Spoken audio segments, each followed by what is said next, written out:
Have you ever seen wolves force an animal much larger than themselves to back away without ever needing one clean, decisive strike? That is what makes them so dangerous. It is not just the bite, and it is not just the numbers. It is the pressure they create.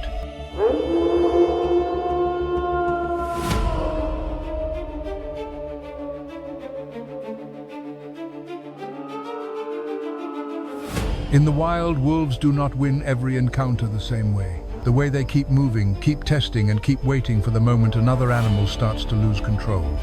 Sometimes they bring prey down. Sometimes they steal an opportunity. Sometimes they drive a threat away. And sometimes even they come up short.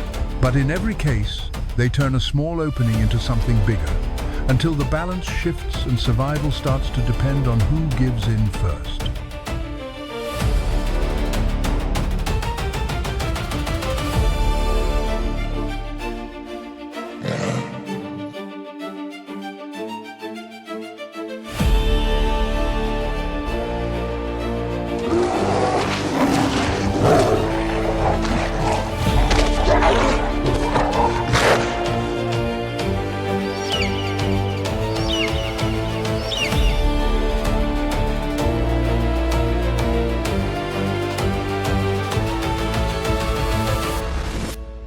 If this is the kind of wildlife story you enjoy, stay with us because these are some of the moments that show exactly how a wolf pack survives.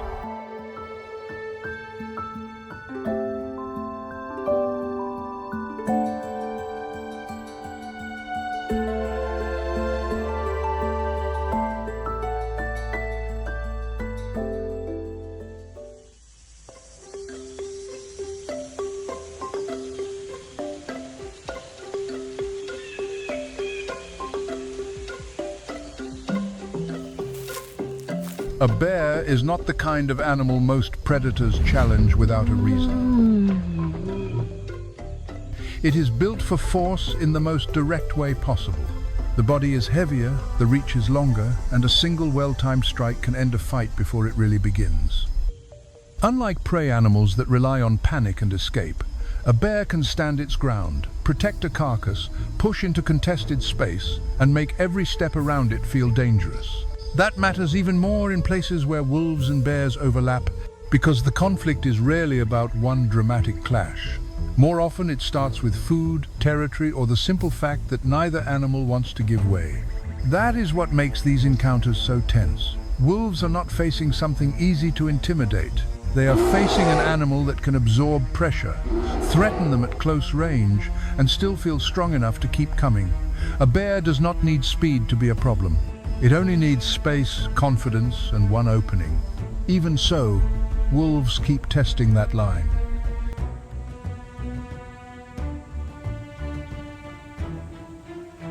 In one encounter, a grizzly moves toward a pack, as if its size alone should clear the area.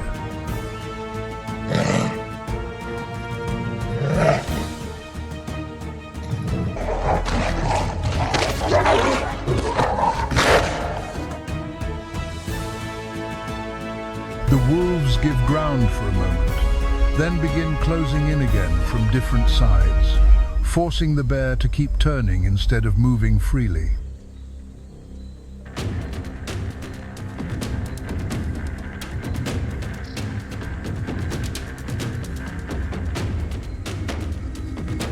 A bear stands over a carcass and tries to hold the meal for itself, but the wolves keep pressing until one manages to snatch what remains and get away.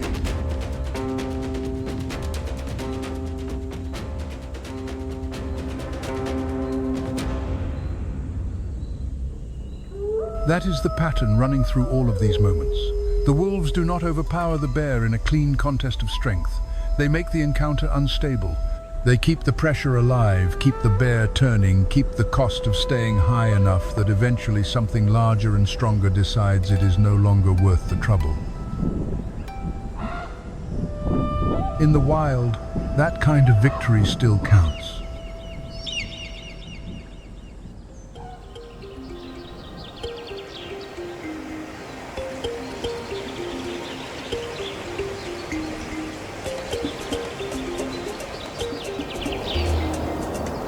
fish may look like an easier meal, but that does not mean a wolf can just step into the water and take one. A salmon is fast, slippery, and gone in a second if the timing is off. Unlike deer or bison, it does not need to outrun a predator over distance.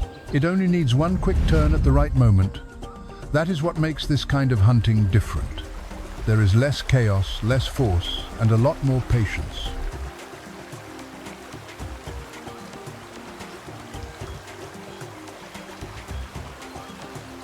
Another wolf does much the same thing. It waits, watches, then snaps at exactly the right time. What makes the scene interesting is not just that the wolf catches the fish. It is how calm the whole attempt looks before that sudden burst of speed. There is no long chase, no desperate struggle, just careful attention followed by one fast decision. That is part of what makes wolves so effective. They do not hunt the same way every time. When they have to bring down large prey, they can be relentless. But when an easier chance appears, they are more than willing to slow down, read the moment, and take it. Sometimes survival is not about overpowering something bigger. Sometimes it is about being patient long enough to make one clean chance count.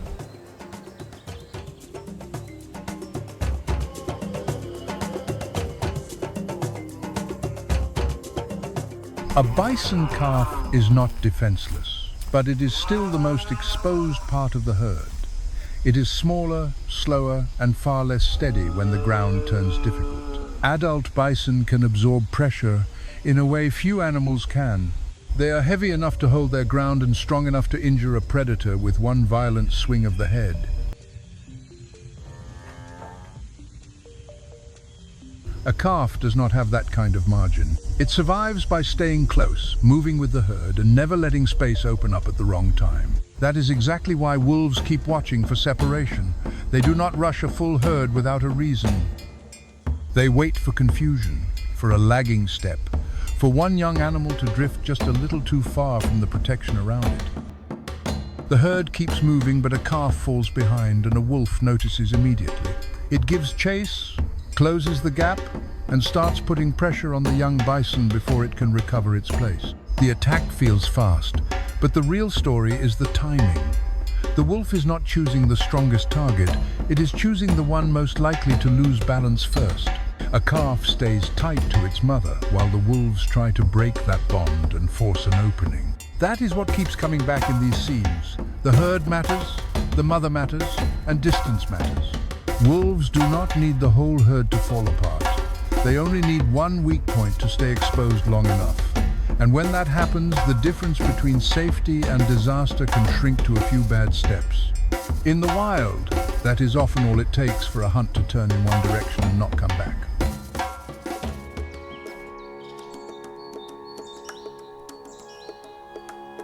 A wolverine is small compared to a wolf, but that can be misleading. It is built like an animal that expects trouble and has no problem answering it.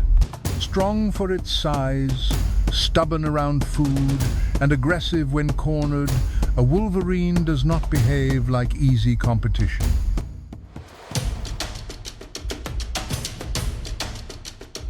It can scavenge, steal, and hold its ground longer than most animals people would expect. That is what makes these encounters feel so tense. The size difference points one way, but the attitude points another.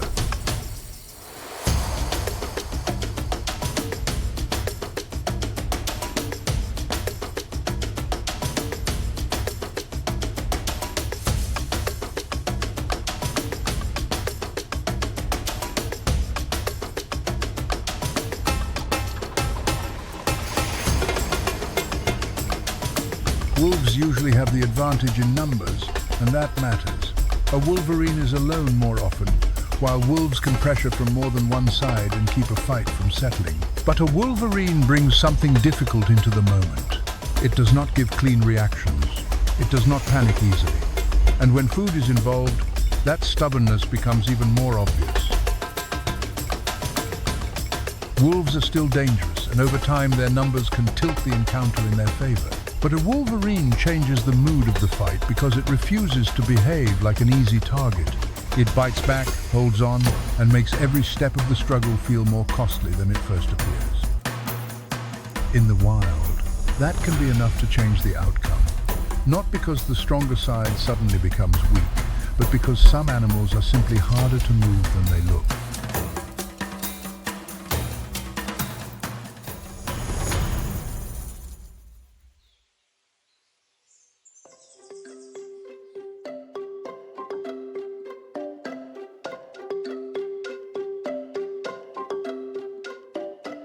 The trouble starts the moment fear gets inside the flock. Sheep are not built for this kind of pressure. They survive by staying together, reacting early, and moving as a group before danger gets too close. Once that order begins to break, their safety starts breaking with it. They do not fight the way larger animals do, and they do not hold space well under direct threat. What should protect them? Numbers, routine, familiar ground can suddenly stop helping the second panic spreads faster than the flock can recover. That is exactly where wolves find their advantage. They are not looking for a fair contest. They are looking for confusion, for hesitation, for the instant a group of animals stops behaving like one body and starts breaking into frightened pieces.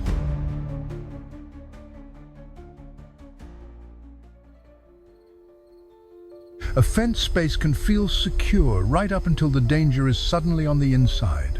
Then the same barrier that looked protective starts working against the sheep instead. There is less room to sort themselves out, less room to regain shape, and far more room for fear to do damage. And once that happens, a place that looked safe only seconds earlier can become the very thing that makes escape harder.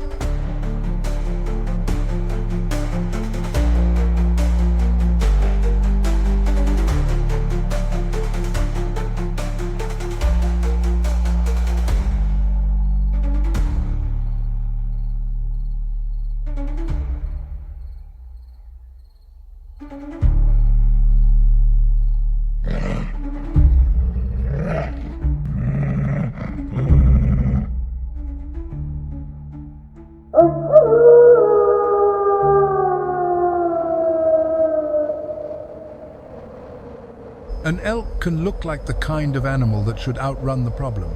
There is a reason for that impression.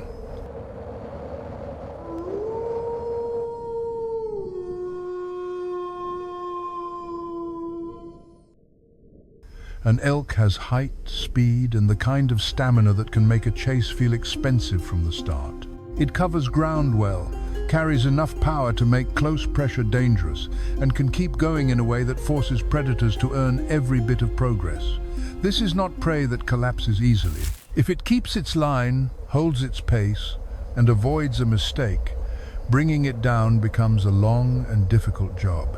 That is why wolves do not try to solve the hunt all at once. Against an elk, the real strength of the pack is not in one fast rush, but in what happens after the first burst of movement. They stay with the chase, keep the pressure alive, and turn the escape itself into a cost. The elk may look strong at the beginning, and it often is, but wolves are built to keep asking the same question over and over.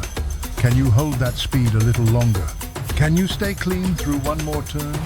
Can you keep the distance from opening to failure? That pressure becomes even more dangerous when a small break appears. That is what makes elk hunts so harsh.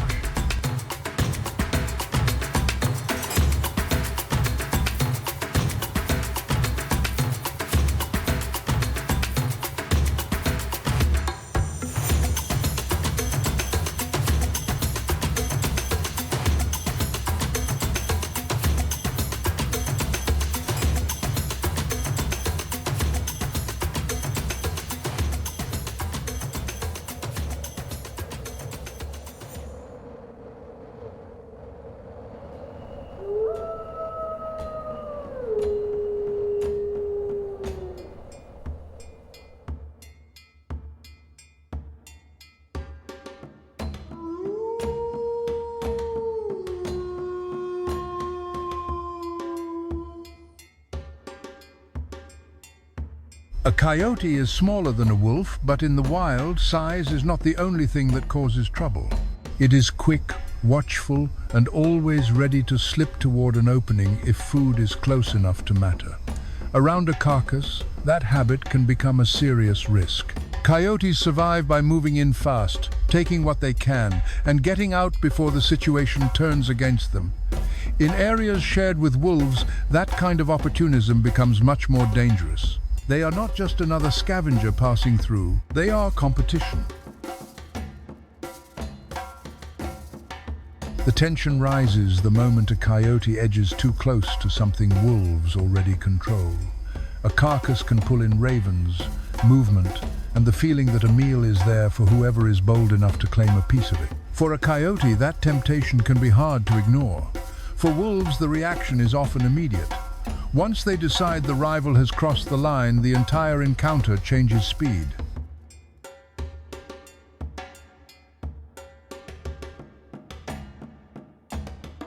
A coyote can spin away quickly and try to outrun the pressure, but there is very little room once wolves commit. They close from different angles, keep the escape uneven, and take away the small advantages a lighter animal depends on.